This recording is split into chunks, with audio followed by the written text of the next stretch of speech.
అనిపిస్తుందండి. రైట్, ఎట్లా చూస్తారు నిన్న జరిగినటువంటి కౌంటర్ అటాక్? ముందు- ముందుగా ప్యానెల్లో పాల్గొన్నటువంటి పెద్దలు ఎమ్మెల్యే గారు రాకేష్ రెడ్డి గారికి, అదేవిధంగా సునీల్ అన్న గారికి, మీకు బీఆర్కే వీక్షకులకు నమస్కారాలు తెలియజేస్తా ఉన్నాను. ఏదైతే ముఖ్యమంత్రి గారు గత వారం రోజులుగా చూస్తా ఉన్నాను, అంటే 30 నెలలుగా ఏదైతే భాష మాట్లాడుతున్నారో ఆ భాషలో ఎలాంటి మార్పు లేదు. ఈ రోజు కూడా అదే మాట్లాడుతున్నారు. అంటే ముఖ్యమంత్రి గారు తన స్థాయిని తానే దిగజార్చుకొని మాట్లాడుతున్నటువంటి పరిస్థితి ఈరోజు స్పష్టంగా కనిపిస్తా ఉన్నది. ఎందుకంటే వీళ్ళు ఎన్నికలలో గెలవడానికి అనేకమైనటువంటి హామీలు ఇచ్చి 420 హామీలు ఇచ్చి డిక్లరేషన్లు, గ్యారంటీలు ఏవేవో చెప్పి అవన్నీ అమలు చేయలేక విఫలమైపోయి ఇవాళ ప్రజలు తిరగబడి కొట్టేటట్టున్నారు.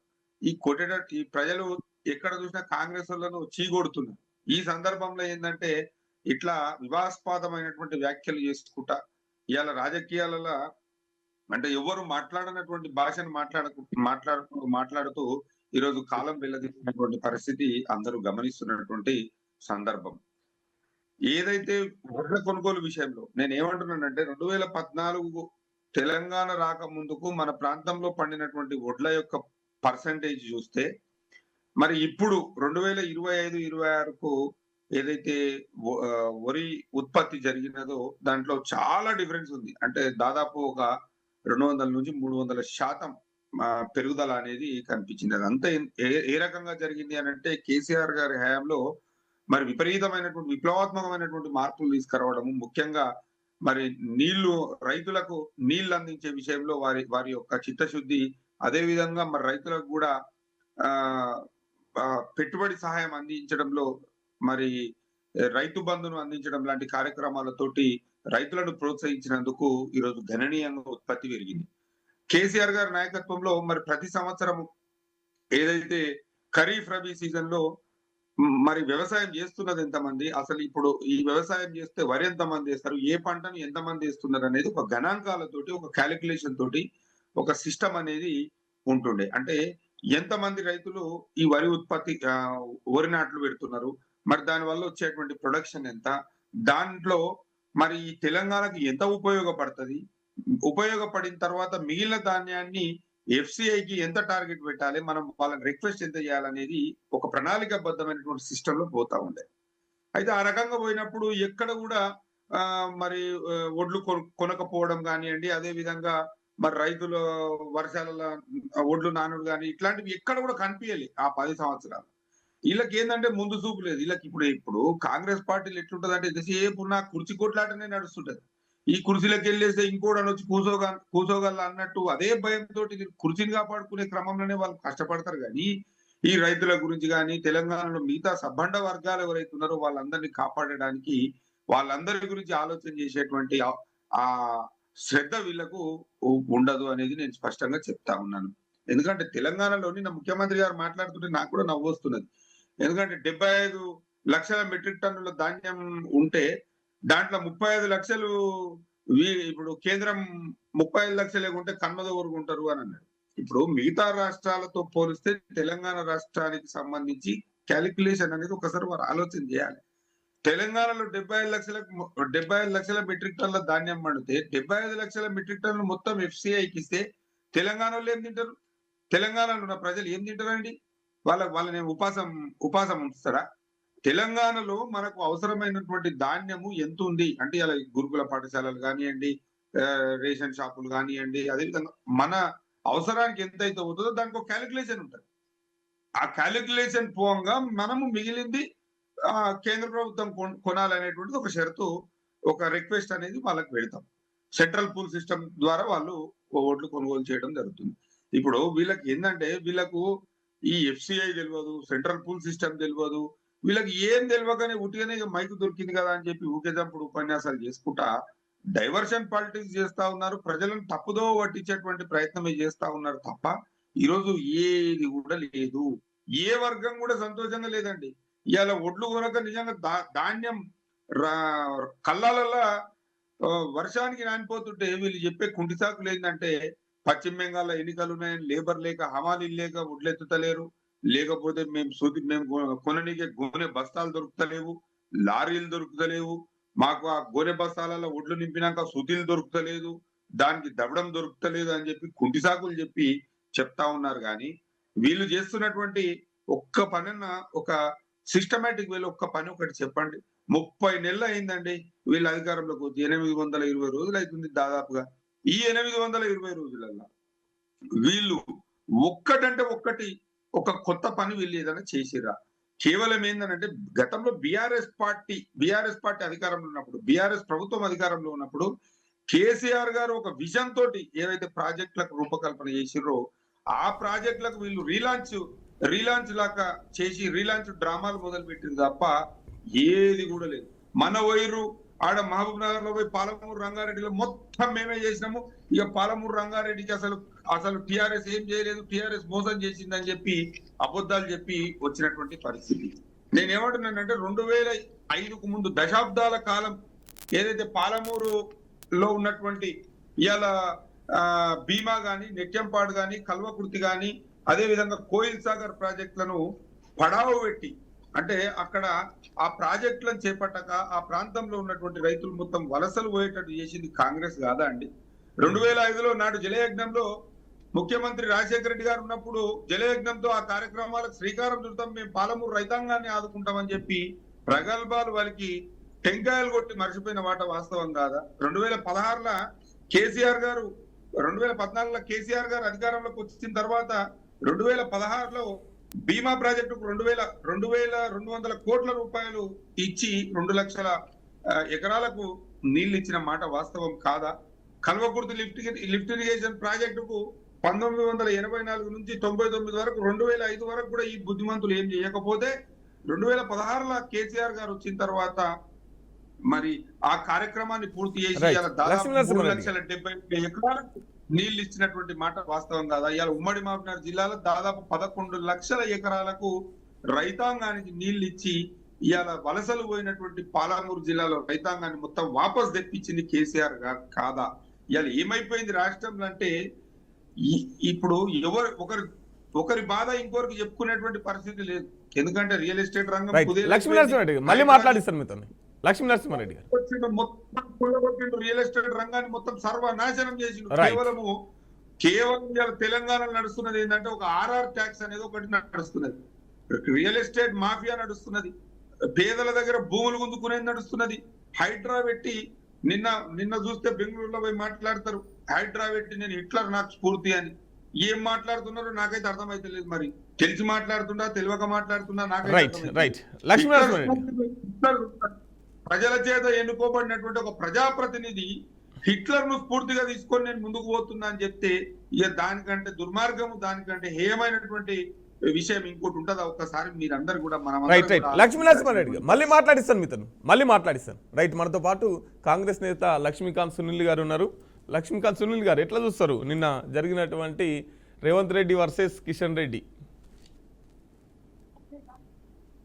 ముఖ్యంగా బీఆర్కే వ్యూవర్స్ అందరికీ, అట్లాగే మధుకు, ప్యానెల్లో ఉన్న మా లక్ష్మీనరసింహ గారికి, పెద్దలందరికీ కూడా శుభోదయం, గుడ్ మార్నింగ్ తెలియజేస్తా ఉన్నాను.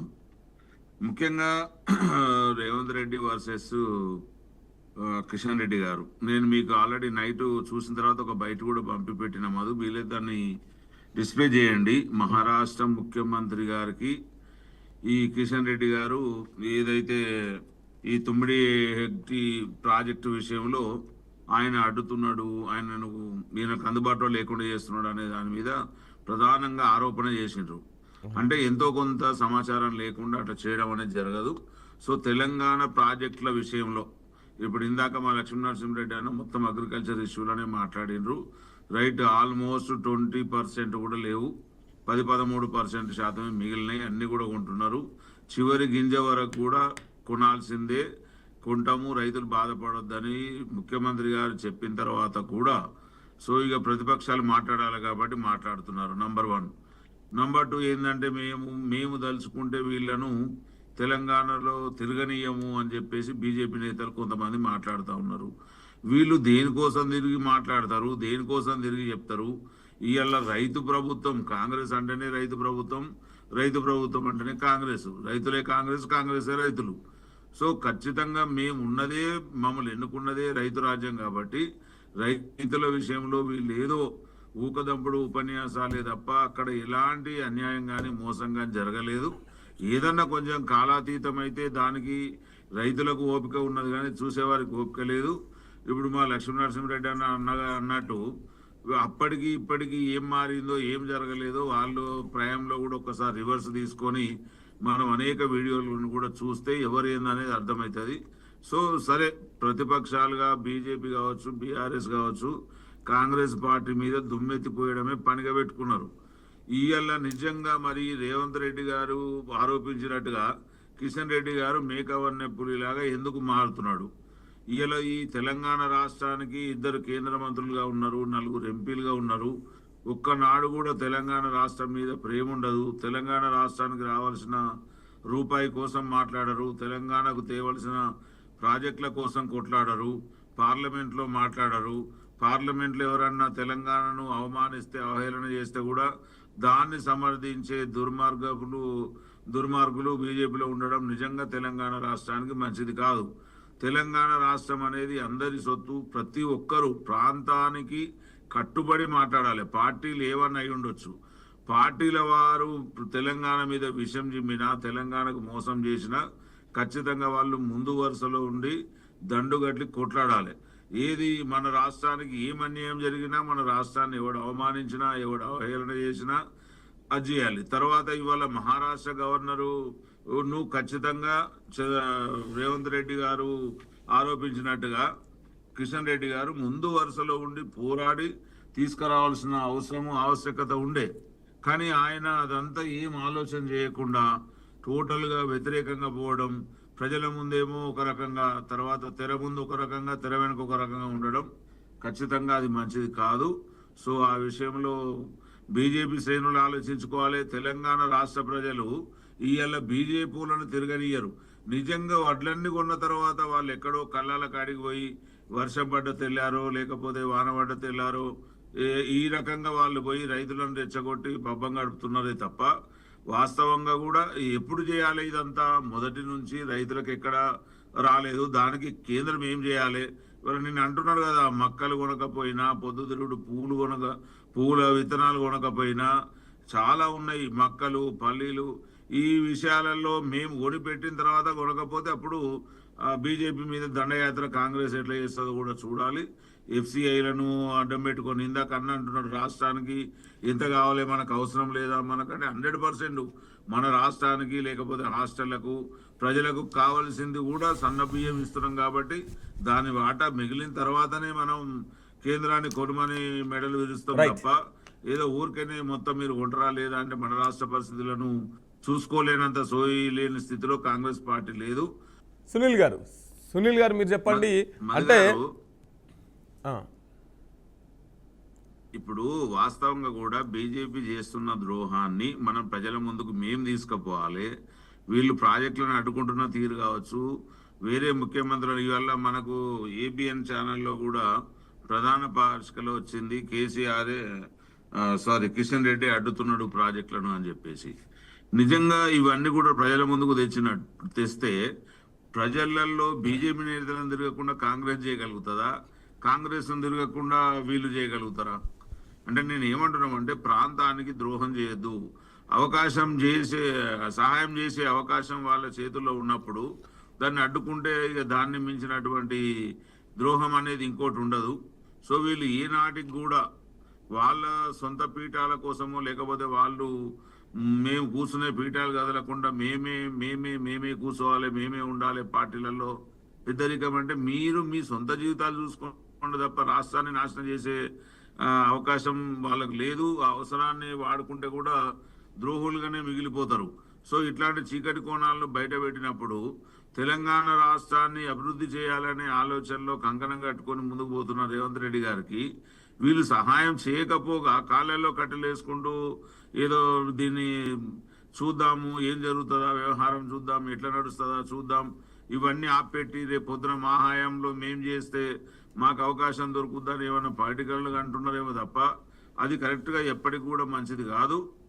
తెలంగాణ రాష్ట్రానికి రావాల్సిన రూపాయి విషయంలో కావచ్చు, తెలంగాణకు జరుగుతున్న అన్యాయాన్ని కావచ్చు, తెలంగాణకు రావాల్సిన ప్రాజెక్టులను కూడా అడ్డుకోవడం మంచిది కాదు. రైట్ ఈ సునీల్ గారు మేకేవన్న పులుల భరతం ఖచ్చితంగా కాంగ్రెస్ పార్టీ పడుతుంది. కాంగ్రెస్ పార్టీ తరఫున తెలంగాణ రాష్ట్రం ఏ రకంగా అభివృద్ధిలో దూసుకుపోతుందో చూస్తా ఉన్నారు. ఆర్థికంగా మనకు ఎంత లోటు ఉన్నప్పటికీ కూడా కేవలం ఒక ఆనాడు పివి నరసింహారావు గారు ఆర్థిక సంస్కరణలలో భారతదేశాన్ని ఏ రకంగా నడిపించారో ఈ రోజున మా ముఖ్యమంత్రి రేవంత్ రెడ్డి గారు కూడా అత్యధిక లోటు బడ్జెట్ లో కూడా రాష్ట్రాన్ని నడిపిస్తున్నందుకు ప్రజలైతే ఆయన అభినందిస్తున్నారు. రైట్ ప్రజలు ఆయనకు సునీల్ గారు. అభినందన తెలియజేస్తున్నారు తప్ప ప్రతిపక్ష పార్టీలు ఎప్పుడు కూడా ఎక్కడ దుమ్మెత్తిపోయాలా, ఎక్కడ అవకాశం ఉంటే తొక్కాలనే ఆలోచనలో ఉన్నారు. No Right. ప్రాబ్లం. ప్రజాశీర్వాదం ఉన్న పార్టీ కాంగ్రెస్ పార్టీ. సునీల్ గారు ఒక్క నిమిషం అండి, మళ్ళీ ప్రజా మాట్లాడిస్తాను మీతో. ఆశీర్వాదం సునీల్ గారు ఒక్క నిమిషం. లక్ష్మీ నరసింహారెడ్డి కేటీఆర్ చెప్పినట్టే కిషన్ రెడ్డి వింటున్నారు, బీఆర్ఎస్ బీజేపీ ఒకటే అన్నట్టుగా మాట్లాడారు. వాస్తవమైన కేటీఆర్ చెప్పినట్టే కిషన్ రెడ్డి వింటున్నారా? వేగం పెరగాలి అంటూ రాజధాని అమరావతిపై ఎన్నో ఆశలు పట్టాలు ఎక్కించడమే నేనేమంటున్నానంటే ఇలా బీజేపీ తోటి అంతర్గతంగా దోస్తాన్ని ఎవరు చేస్తున్నారు, అంతర్గతంగా దోస్తాన్ని ఎవరున్నారు అనేది తెలంగాణ మొత్తం కాదు, భారతదేశం మొత్తం కూడా చూస్తా ఉన్నారు. ఇప్పుడు ఢిల్లీలో పోతేనేమో దోస్తి అంటున్నారు, గల్లీలోకి వచ్చే వరకేమో కుస్తీ అంటున్నారు. వీళ్ళకి కథ అర్థమైతే నిన్న మన మోడీ గారు ఉన్నారు కదా, మోడీ గారు వచ్చారు కదా, హైదరాబాద్ కు వచ్చారు కదా. మరి మోడీ గారు హైదరాబాద్ కు వచ్చినప్పుడు మరి ముఖ్యమంత్రి గారు ఒక రిప్రజెంటేషన్ ఎందుకు ఇవ్వలేదండి? మరి రాష్ట్రంలో గివి అవసరం ఉన్నవి, ఇంత ధాన్యం కొనాలి, గిది కథ ఉన్నది, మరి ఇంత ఇబ్బంది అవుతుందని చెప్పి ఆ వేదిక మీద ఎందుకు మాట్లాడలేదండి? ఆడ వచ్చినప్పుడేమో నీకు అందితే జుట్టు, అందకపోతే కాళ్ళు అంటే ఎట్లా? ఇప్పుడు రేవంత్ రెడ్డి గారి వ్యవహారం ఎట్లున్నదంటే ఆయనకు అవసరం ఉన్నప్పుడు ఎట్లా అవసరం ఉంటే అట్లా మాట్లాడుతుంటే కరెక్ట్ కాదు కదా. ప్రణాళికాబద్ధంగా లేక, మీరు సిస్టమేటిక్ గా లేక, మీరు ఒక క్యాలెండర్ వేలో మీరు పోక మీరు ఇతరుల మీద బద్నాం మోపడం ఎంతవరకు కరెక్ట్ అండి? మీ యొక్క ముసుకనే తీసేయండి. ఇలా తెలంగాణలో నడుస్తున్నది కాంగ్రెస్ ప్రభుత్వం కాదండి, ఇలా తెలంగాణలో నడుస్తుంది భారతీయ జనతా సైకిల్ కాంగ్రెస్. ఇలా 3 పార్టీల సమ్మేళనాన్ని ఇలా రేవంత్ రెడ్డి గారు నడిపిస్తున్నటువంటి పరిస్థితి ఈరోజు స్పష్టంగా కనిపిస్తుంది. ఇలా ఒక్కసారి ఆలోచన చేస్తే ఇక్కడ ఏం కావాలి, మీరు ఏం చేస్తాం అనుకుంటారో మీకే స్పష్టత లేకపోతే ఎట్లా అండి? ఏం లేదు, ఊరికే ఒకటే పబ్లిక్ ని డైవర్ట్ చేయాలి. ఎట్లా డైవర్ట్ చేయాలి? వివాదాస్పద వ్యాఖ్యలు చేయాలి, లేకపోతే నోటికొచ్చింది మాట్లాడాలి, లేకపోతే ఇంకోటి చేయాలి, అంతే తప్ప వేరే ఏమైనా చేస్తున్నారా అండి? ఇలా రైతులకు 15,000 రూపాయలు రైతు భరోసా ఇస్తామన్నారు, దాని గురించి ఎందుకో మాట్లాడాడు. మరి 15వ తారీఖు తర్వాత కార్యాచరణ ప్రకటిస్తా అని చెప్పిండు. మరి 15వ తారీఖు తర్వాత మరి దీన్నే ఇప్పుడు మిగతా పార్టీలు కూడా ఊరుకోరు కదా. ఈయన కార్యాచరణ ప్రకటిస్తే కన్మోలు కూర్చుంటారు సప్పుడు ఇంట్లో.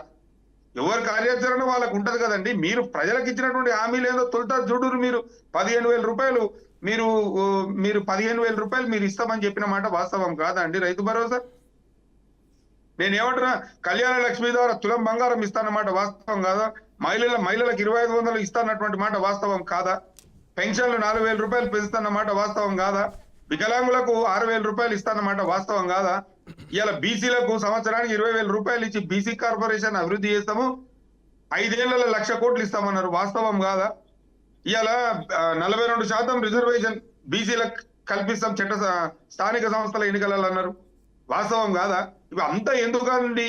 ఊకేటప్పుడు ఉపన్యాసాలు ఇచ్చుకుంటా, ఊకేటప్పుడు పబ్లిక్ ని డైవర్ట్ చేయడం తప్ప వేరే ముచ్చట లేదు, వేరే కథ లేదు. నేను ఏమంటున్నానంటే రేవంత్ రెడ్డి గారు ఇప్పటికైనా ఈ 30 నెలల ముసుగును తొలగించి ఇప్పటికైనా ఉన్నటువంటి రెండు సంవత్సరాలలో ప్రజలకు ఇచ్చిన హామీల మీద దృష్టి పెట్టాలి. లేకపోతే ఖచ్చితంగా ప్రజలే వాళ్ళ యొక్క ఎజెండాను ఏదైతే తిరగబడే కార్యక్రమం ఉంటుందో దాన్ని ఖచ్చితంగా ప్రకటిస్తారు. రైట్. సునీల్ గారు, సీఎం రేవంత్ రెడ్డి గారు దమ్ముంటే రండి, సచివాలయం దగ్గర తేల్చుకుందాం, కేంద్రం ఎన్ని నిధులు ఇచ్చింది, రాష్ట్రం ఎన్ని నిధులు ఇచ్చింది అని చెప్పేసి నిన్న రామచంద్రరావు గారు సవాల్ విసిరారు. అదే మధుగారు, నేను ఏమంటున్నా, ఏం చేసినరో మా దగ్గర లెక్కలు ఉన్నాయి, మేము ఏం చేస్తామో మా దగ్గర ప్రణాళిక ఉంది. కేంద్రము నిజంగా కూడా ఇలా అన్నగారు అన్నట్టు ఏదో సైకిల్ లేకపోతే టీడీపీ కాంగ్రెస్ బీజేపీ అంటూ ఉన్నారు. ఇవి ఖచ్చితంగా ఒక్క వరలో 2 కత్తులు ఎప్పుడు కూడా ఉండవు. బీజేపీ కాంగ్రెస్ పార్టీ శత్రుత్వాలే. కాకపోతే కేంద్రంలో పెద్దన్న పాత్ర పోషిస్తున్నటువంటి మోడీకి రేవంత్ రెడ్డి గారు ఖచ్చితంగా అనుకోగలిగి ఉండాల్సిందే, అవసరమైతే తిరగబడాల్సిందే. నిన్ననే పెద్ద సభలో కేటీఆర్ ముఖ్యమంత్రి గారు కూడా చెప్పడం జరిగింది. ఏం చెప్పిండ్రు? మోడీలకు భయపడము, కేడీలకు భయపడము, మాకు రావాల్సిన వాటా కోసం మేము కొట్లాడతాము. ఖచ్చితంగా మేము ఏదైతే ఉందో దాని మీద కేంద్ర ప్రభుత్వం మాకేమి ఇచ్చింది, మేము రాష్ట్ర ప్రభుత్వానికి ఏం చేసినాం, మా దగ్గర లెక్కలు ఉన్నాయి, రమ్మని చెప్తున్నాం. ఇలా రామచంద్రరావు అన్న గారు మాట్లాడేదానికైతే దానికి అర్థం పర్థమే లేదు. ఎందుకంటే పాపం తను కొత్తగా అధ్యక్షుల వారు అయినప్పటి నుంచి అసలు ఆయన ఏం మాట్లాడుతున్నారో ఏం జరుగుతుందో కూడా తెలియదు. రాష్ట్రానికి పార్టీని కాపాడుకోవడం కాదు, రాష్ట్రానికి మనం ఏం చేస్తున్నాం అనేదే లెక్క తప్ప రాష్ట్రానికి సహాయం చేయడంలో బీజేపీ పాత్ర ఉండకూడదా? ఈ రకంగా వాళ్ళు ముందుకు రారు తప్ప కేవలం ఏం ఉన్నా కానీ ఈ ముఖ్యమంత్రి గారిని వ్యతిరేకించాలి, ముఖ్యమంత్రి గారిని అనాలి. ఇప్పుడు మా అన్నగారు లక్ష్మీనరసింహారెడ్డి అన్నగారు ఒకటే మాట మాట్లాడుతున్నారు, మీరు ఇన్ని హామీలు ఇచ్చారు, ఒక్క హామీ కూడా నెరవేర్చినా లేదా? నిజంగా అన్నగారు కూడా ఆత్మపరిశీలనతో చేసుకోవాలి. తెలంగాణలో ఎదుగుతున్న గొప్ప లీడర్ బీఆర్ఎస్ పార్టీ తరఫున రైట్, ప్రతి క్షణంలో మీరు మా పార్టీని ప్రశ్నించే హక్కు ఉంది, ఎదురుదాడి చేసే హక్కు ఉంది, చేయండి. కాకపోతే వాస్తవంగా ఆత్మపరిశీలన చేసుకుంటే మన రాష్ట్రానికి మిగులు బడ్జెట్లో ఉన్న రాష్ట్రాన్ని లోటు బడ్జెట్లోకి నెట్టినప్పుడు ఇవాళ ఆర్థికంగా అతి తీవ్రమైనటువంటి ఆర్థిక భారం మన రాష్ట్రానికి ఉన్నప్పటికి కూడా జరగాల్సినటువంటి ప్రాజెక్టులను నడిపిస్తున్నాం, జరగాల్సిన సంక్షేమ పథకాలను నడిపిస్తా ఉన్నాం. ఎక్కడన్నా ఒకటి వెనక ముందు అయినప్పుడు ఒకటే మాట పొద్దాక ఈ కళ్యాణ లక్ష్మి కావచ్చు, ఇవి కావచ్చు, మీరు అంటా ఉండండి. ఏ ఒక్కటి కూడా ఆగకుండా అన్నిట్లను ముందుకు తీసుకుపోయి 3 సంవత్సరాల కాలం అయిపోవును గాక ఈ ఉన్న దాంట్లో గుడ్డిలో మెల్లలాగా మనం ఆర్థికంగా ఏది నడిపియాలా ఏది నడిపియొద్దు అన్నట్టుగానే ముందుకు తీసుకుపోతున్నాం తప్ప అన్నకు కూడా తెలుసు ఆర్థిక వనరులు ఎట్లున్నాయి, ఆర్థిక పరిస్థితి ఏందనేది. సరే, దాన్ని మెరుగుపరుచుకుంటూ మేము రాష్ట్రాన్ని ముందుకు తీసుకుపోతున్నాం తప్ప ఈ రోజున ఒకవేళ మళ్ళా గెలిచి ముఖ్యమంత్రి గారు కేసీఆర్ గారే అయి ఉంటే గనక ఇంతకంటే అధ్వానమైన పరిస్థితిలో వారి పాలన ఉంటుండే. ఇవాళ ఊకే ఒకటే మాట, వెనకట ముఖ్యమంత్రి గారి మీద కూడా పాపం కేసీఆర్ గారి మీద ఒక అపవాదం ఉండే, నువ్వు దళితుని ముఖ్యమంత్రిని చేస్తున్నావు అని ఒకటే ఊకదప్పుడు ప్రతి ఒక్కరు అంటుండే. లాస్ట్కు 2 పర్యాయాలు అయిపోతున్న టైంలో ఓ మాట అన్నారు కేసీఆర్ గారు, అవును నేను చేస్తానా, చేయలేదు కదా, నన్ను ఏం చేస్తారు అని. ఇవాళ మేము కూడా చేస్తానని చెప్తున్నాం తప్ప చెయ్యని చెప్పట్లేదు. ఒకవేళ కేసీఆర్ గారు లెక్క ఆ మాట కూడా మేము దాటవేసే పరిస్థితి ఉండదు. 100% ఆర్థిక వనరులన్నీ సమకూర్చుకుంటూ ఈ ఏవైతే హామీలు ఉన్నాయో ఖచ్చితంగా అవి ముందుకు నెరవేరుస్తామన్నా దయచేసి పార్టీలకు సహకరించండి తప్ప ఇవాళ మాకు వాళ్ళతోనో వీళ్ళతోనో అంటగట్టకండి. ఇవాళ నాకు ఒకటే బాధ అనిపిస్తుంది, మా లక్ష్మీనరసింహ అన్న ఎందుకు బీజేపీని అంటలేడు అంటే ఇవాళ రేవంత్ రెడ్డి గారు అంత గట్టిగా ఆరోపణ చేసి అరే కిషన్ రెడ్డి ప్రాజెక్టులకు అడ్డుపడుతున్నాడు, మహారాష్ట్ర ముఖ్యమంత్రి గారితో మాట్లాడేసి 9 హెక్టీ ప్రాజెక్టును అడ్డుకుంటుండంట, అది చెయ్యొద్దని చెప్పిండట అంటే ఒక్క మాట మాట్లాడతలేరు. మరి ఇలా ఎవరెవరితో దోస్తాన్ చేస్తున్నట్టు, ఎవరెవరికి వత్తాసు పలుకుతున్నట్టు, వీళ్ళ నిజంగా తెలంగాణ రాష్ట్రానికి ప్రాజెక్టుల రూపంలో కావచ్చు పైసల రూపంలో అడ్డుపడుతుంటే బీజేపీని తిట్టాల్సిన బాధ్యత బీఆర్ఎస్ మీద ఉంటుందా ఉండదా? సరే, మరి ఇప్పుడు వాళ్ళిద్దరు ఒకటైనప్పుడు మేము ఎవరిని కొట్టాలి, ఎవరిని తిట్టాలి, ఏ రకంగా మాట్లాడాలో మేము చూసుకుంటా ఉంటాం. ఖచ్చితంగా కేంద్ర మెడలు వంచుతాం. అన్యాయంగా మా మీదకి ప్రతిపక్షాలు వస్తే కూడా ప్రజలలో వారి వాటా ఏందో వాళ్ళ సంగతి ఏందో తేలుస్తాం.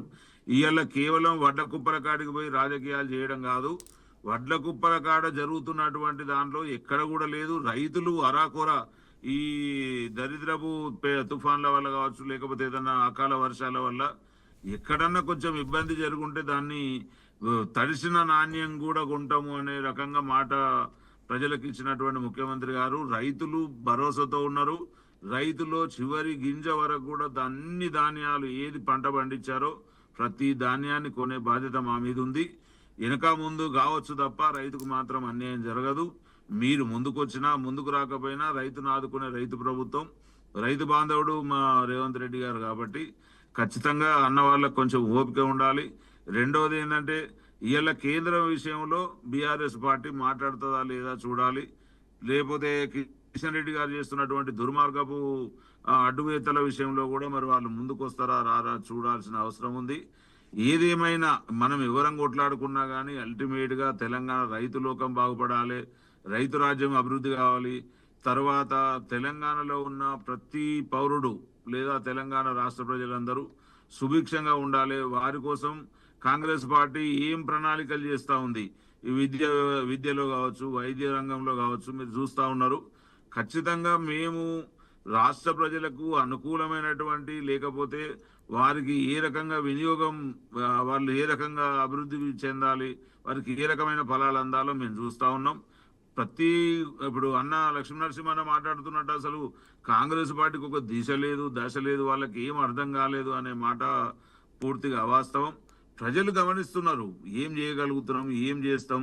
అందుకే కదా ఇవాళ మమ్మల్ని ఎన్నుకొని అవకాశం ఇచ్చి కనీసం మమ్మల్ని ముందుకు పోతా ఉన్న చేస్తున్న మంచి పనులలో ఎక్కడ కూడా వారు అభినందించకుండా కేవలం మైనస్ పాయింట్లనే పట్టుకోవడం. సరే, ప్రతిపక్ష పార్టీలుగా అది వాళ్ళ నైజం, వారు అనొచ్చు కాకపోతే ప్రజాశీర్వాదం ఉన్న ప్రభుత్వం. ఖచ్చితంగా ప్రజలు ఎక్కడ కూడా వారికి అన్యాయం జరుగుతుంది అనుకున్నప్పుడు ప్రజలతోనే మేము బీజేపీ పార్టీ మెడలు వంచే ప్రయత్నంలో ఉన్నాం. ఆల్రెడీ బీఆర్ఎస్ పార్టీని అయితే ప్రజలు మెడలు వంచి పక్కన పెట్టినరు.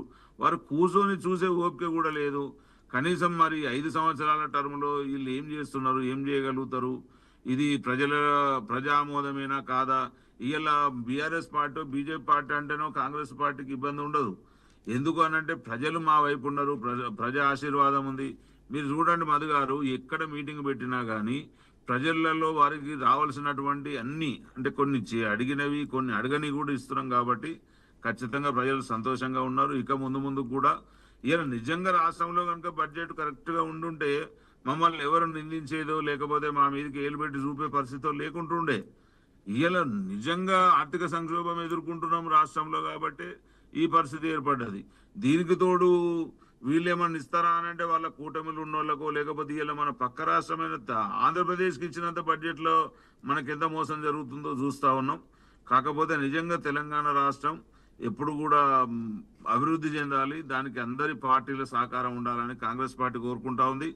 కాంగ్రెస్ పార్టీ ఎక్కడ కూడా ఎవరికి అన్యాయం చేయదు. ముఖ్యంగా రైతు లోకం విషయంలో మాత్రం అన్యాయం జరగదని మేము రైతు లోకానికి కాంగ్రెస్ పార్టీ తరఫున భరోసా ఇస్తా ఉన్నాం. దయచేసి ఈ రాజకీయాలు ఆపండి. ఏమున్నా కానీ మాతో పాటు కలిసి రాకుండా పర్లే, మీ సలహాలు సహకారాలు అందిస్తే సరిపోద్ది అనేది కాంగ్రెస్ పార్టీ భావన. మధు రైట్. సునీల్ గారు, అయితే నిన్న కిషన్ రెడ్డి గారు స్పందించి మీరు ఇస్తానన్నటువంటి బోనస్ ఎట్టిపోయింది, తర్వాత రైతు భరోసా కింద 3 పంటలకు ఇస్తామన్నారు, 15,000 రూపాయలు ఇస్తామన్నారు. ఇప్పటి వరకు ఏది లేదు, కానీ పనులేమో గడప దాటట్లేదు, మాటలేమో కోటలు దాటుతున్నాయి అంటున్నారు. ఇదే మధు, ఇప్పుడు వీళ్ళు అనే మాట ఏంటంటే ఏమి లేని కాడ ఎత్తిపోడిసి ఏదో మాట్లాడితే మేము ఏదో కుంగిపోతాం అనుకుంటా ఉన్నారు. మేము కుంగిపోవాల్సిన అవసరం లేదు. నిజంగా రైతులకు ఇవ్వాల్సిన బడ్జెట్ విషయంలో కూడా ముఖ్యమంత్రి గారు బడ్జెట్ అంటే ఆర్థిక పరిస్థితిని బట్టి అనేక సార్లు అప్పీల్ చేయడం జరిగింది. ఏదేమైనా ఇప్పుడు ఆర్థిక వనరులన్నీ సంక్షోభం పక్కకు జరుగుతూ ఉంటే ఫస్ట్ ప్రియారిటీ కింద రైతులే ఉంటారు. ఖచ్చితంగా రైతుకు చేసిన వాగ్దానాలను నెరవేర్చుకుంటాం. వెనక ముందు అవ్వచ్చు తప్ప వారిని మాత్రం రైతులను గాలికి వదిలేసే ప్రసక్తే లేదు.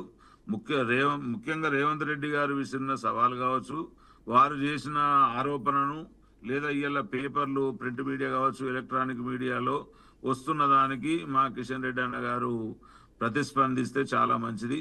మహారాష్ట్ర ముఖ్యమంత్రిని ఈ తుమ్మిడిఎట్టి ప్రాజెక్టు విషయంలో ఆపినరా లేదా, ప్రాజెక్టు కడ్డుపడ్డరా లేదా, ఆ విషయం కూడా మన కేంద్ర మంత్రి వర్యులు మీడియా ముందుకు వచ్చి ఆ మాట మాట్లాడాలి. మేము ఒకటి అడిగితే వాళ్ళు ఒకటి చెప్పడం కాదు, దాని మీద కూడా చేయాలి. ప్రజల ముందుకు ఈ విషయాన్ని కూడా మేము తీసుకుపోతాం. బీజేపీ ఎక్కడెక్కడ అడ్డుకుంటుంది, బీజేపీ విసంజిమే పనులు ఎక్కడెక్కడ నడుస్తూ ఉన్నాయి, బీజేపీ తెలంగాణకు ఏ రకంగా మోకాలు అడ్డుతుందో అవన్నీ కూడా మేము ప్రజలకు తీసుకుపోయి బీజేపీ నేతలను కాదు కదా, బీజేపీ కార్యకర్తలను కూడా జరగనీయకుండా చేసే దమ్ము కాంగ్రెస్ పార్టీకి ఉంటుంది. అన్యాయాన్ని ఖచ్చితంగా మేము ఆరగడతాం, ఎండగడతాం. ఆ విషయంలో మేము ముందుకు పోతున్నాం. మాకు తెలంగాణ రాష్ట్ర ప్రజలు, తెలంగాణ అభివృద్ధే మా ధ్యేయం. కాబట్టి ఇక్కడ ఎవరు ఎన్ని వరాలు పడినా, ఎన్ని మాటలు మాట్లాడినా మేము ముందుకు పోవడమే తప్ప మేము విమర్శలను కూడా స్వీకరిస్తూ ఉన్నాం. మీరు ఎన్ని అంటారో అనండి, అక్కడ ఏం లేనప్పుడు మాట్లాడాలా మాట్లాడొద్దా, రాష్ట్ర ఆర్థిక పరిస్థితి ఏందనేది విఘ్నత లేని వాళ్ళతోని ఇంకా దానికి సమాధానం చెప్పుకుంటూ పోవడం కరెక్ట్ కాదు. ఆర్థిక వనరులను పెంచి ఆర్థిక లోట్లను తీసి ప్రతి ప్రజలకు, లేకపోతే ఏ వాగ్దానాలు ఉన్నాయో ఆ వాగ్దానాన్ని ఫుల్ఫిల్ చేసుకునే దశలో ముందుకు పోతున్నాం. మధు గారు రైట్. అంటే సునీల్ గారు, నిన్న ఎవరు రామచంద్రరావు కావచ్చు, తర్వాత కిషన్ రెడ్డి గారు కావచ్చు, మేము బీజేపీ నాయకులం బీజేపీ కార్యకర్తలను తలుసుకుంటే ఎమ్మెల్యేలు కూడా నియోజకవర్గంలో తిరగలేరు అంటున్నారు. అదే వీళ్ళు ఏం చేసిరని తెలంగాణ రాష్ట్రానికి ఏం తెచ్చిరని ప్రజలు వాళ్ళ మాట వింటారు. ఒకసారి ఏమన్నా ప్రభుత్వంలో పాలించిన లేకపోతే ప్రభుత్వం మీద రాష్ట్రం తెలంగాణ రాష్ట్రం మీద వీళ్ళకి ఏమన్నా ఒక అవగాహన ఉందా?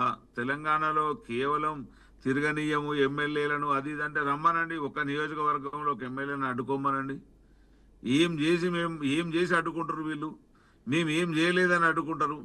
మా ప్రణాళిక ఏంది, మేము ముందుకు పోతున్న పద్ధతి ఏంది, మేము ప్రజలకు ఇచ్చిన అంటే ఇందిరా మిల్లు కట్టిస్తున్నందుకు అడ్డుకుంటారా, లేకపోతే ప్రజలకు మేము చేస్తున్న మేళ్ళని అడ్డుకుంటారా, ఈ సన్నబియ్యం ఇచ్చి ప్రజలను ఆదుకున్నందుకు అడ్డుకుంటారా?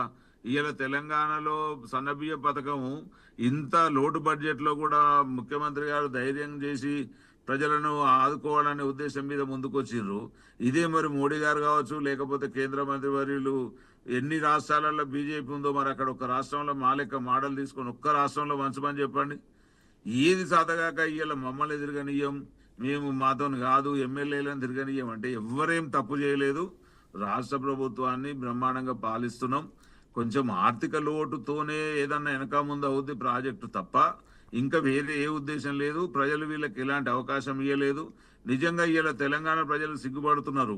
ఎందుకు అనంటే అరే వీళ్ళు కేంద్రంలో ప్రభుత్వంలో ఉన్నారు, తెలంగాణ రాష్ట్రానికి వనరులు తీసుకురారు, వనరుల గురించి పార్లమెంట్లో మాట్లాడరు. వాడెవడో పాకిస్తాన్తో పోలిస్తే కనీసం నిరసన తెలియజేయరు. అసలు తెలంగాణలో బీజేపీ నేతలు కావచ్చు, బీజేపీ కార్యకర్తలు కూడా తిరగనీయమని నేను చెప్తున్నా కదా. వీళ్ళు దేనికి ఉన్నారని చెప్పేసి మాట్లాడగలుగుతారు? వీళ్ళకి ఎలాంటి నైతిక హక్కు లేదు. వీళ్ళు ఏమని చెప్పి ఏం చెప్పుకొని మాట్లాడగలుగుతారు చెప్పండి మధు గారు? వీళ్ళకి ఏ పాయింట్ ఉంది మాట్లాడడానికి? ఎందుకు ఎమ్మెల్యేలను రానియకూడదు? మీ ఎమ్మెల్యేలు ఏమైనా తెలంగాణ ద్రోహులా? లేకపోతే అరే ఇలా తెలంగాణ మీద ఒక్కొక్కడు పక్క రాష్ట్రపోడు కావచ్చు బయటోడు విషయం చెబుతుంటే కనీసం నైతికంగా మాట్లాడే అటువంటి బాధ్యత తీసుకునే ప్రయత్నంలో లేరు. ప్రతి ఒక్కడు సమర్థిస్తున్నాడు. ఆయన మాట్లాడితే తప్పేంది, ఈయన మాట్లాడితే తప్పేంది, ఈ ఆంధ్రని తెచ్చి ఇలా కలిపితే తప్పేంది అన్నట్టు మాట్లాడుతున్నాడు తప్ప ఒక రాష్ట్రం మీద సోయి కానీ రాష్ట్ర ప్రయోజనాల మీద అవగాహన కానీ లేకపోతే కొంచెమైనా తెలంగాణ సీమునెత్తులు లేకుండా ఇవాళ మీరు ఏమైపోతే మాకేందన్నట్టు మాట్లాడేటోళ్ళను రాణిస్తారా ప్రజలు? తెలంగాణ కోసం అడ్డుపడి తెలంగాణ కోసం పనిచేస్తూ ప్రాకులాడుతున్న వాళ్ళని తిరగనిస్తారా? అది వాళ్ళు నిజంగా మాట అనే ముందు రామచంద్రరావు గారు కానీ లేకపోతే బీజేపీ శ్రేణులు కావచ్చు, బీజేపీ క్యాడర్ కాబట్టి ఆలోచించుకోవాలి. అంటే ఇప్పుడు వీళ్ళు ఏమనుకుంటున్నారంటే అరే ఆ నలుగురు ఎంపీలను ఎందుకు గెలిపిస్తే, మీ 8 మంది ఎమ్మెల్యే ఎందుకు గెలిపిస్తుందో దేవుడు అనే లెవెల్లో ప్రజలు ఉన్నారు. నెక్స్ట్ వచ్చే ఎన్నికలలో వాళ్ళ పరిస్థితి ఏందో ప్రజలే చూస్తారు. ఎప్పుడు కూడా ప్రజలలో అభిమానం సంపాదించుకొని ప్రజల కోసం పనిచేసి ప్రజల కోసం మాట్లాడి ప్రాంతం కోసం ప్రాంత అభివృద్ధి కోసం కొట్లాడినోని ఎప్పుడు కూడా ప్రజలు ఆదరిస్తారు. అంతే తప్ప ఇలా వీళ్ళు ఏదో చెప్పి మేము అదేమంటారు వెస్ట్ బెంగాల్ లెక్కనో లేకపోతే ఇంకో రాష్ట్రం మహారాష్ట్ర లెక్కనో మాది నడుస్తుంది అంటే ఇక్కడ కుదరదు. తెలంగాణ ప్రజలు చైతన్యవంతులు, వివేకవంతులు, ఎవరేందో వాళ్ళకి తెలుసు. ఇలా కాంగ్రెస్ పార్టీ కూడా మేము ఏదో వాళ్ళ లెక్క మభ్యపెట్టి మోసం అది చేస్తే మమ్మల్ని రానియరు కదా ప్రభుత్వంలోకి. అంతే తప్ప ఇలా మేము చేస్తున్న ప్రాజెక్టుల విషయంలో, ఇందిరమ్మ ఇండ్ల విషయంలో ప్రజలు సంతోషంగా ఉన్నారు. మేము ఇస్తున్న ఉచితాల విషయంలో సంతోషంగా ఉన్నారు. ఇలా నిన్నగాక మొన్న మళ్ళీ సేమ్ ముఖ్యమంత్రి గారు కూడా ఈ ఫ్రీ బస్సులో విద్యార్థులందరికీ కూడా ఫ్రీ బస్ ఇద్దామనే ఆలోచన తీసుకొచ్చారు. సో ఇదంతా ప్రజలకు, ప్రభుత్వం అంటేనే ప్రజలు కదా మధు గారు, ప్రజలు సుఖపడాలి, ప్రజలకు కావాల్సినటువంటి అన్ని వసతులు మేము కల్పిస్తున్నప్పుడు మమ్మల్ని తిరగనీయము అనే మాట చాలా హాస్యాస్పదమైన మాట. ఇట్లాంటి ఉగ్రవాద మాటలే మాట్లాడొద్దు. మిమ్మల్ని తిరగనీయము, మీ అంత చూస్తాము, మీ లెక్కలు చెప్తాం, ఇవి కావు. మీరు ఏం చేస్తారో మాకంటే ఎక్కువ మీరు ఏం చేయగలుగుతారో చేయండి. మేము చేయలేని పనిని ఏదన్నా మీరు కేంద్రంకి వెళ్ళి తీసుకొచ్చి చేయండి. మేము ప్రభుత్వంలో మీరు ఉన్నారు కదా, ఇక మీరు చేస్తే చేయండి, లేకపోతే లేదు అని మన్నెత్తి దుమ్మెత్తి పోస్తా అంటే ఖచ్చితంగా అది తిరిగి బీజేపీ పార్టీ మీదనే పడుతుంది. ప్రజలు సంతోషంగా ఉన్నారు, కాంగ్రెస్ పార్టీని ఆశీర్వదిస్తా ఉన్నారు. రేవంత్ రెడ్డి గారి కష్టాన్ని ప్రజలు చూస్తా ఉన్నారు.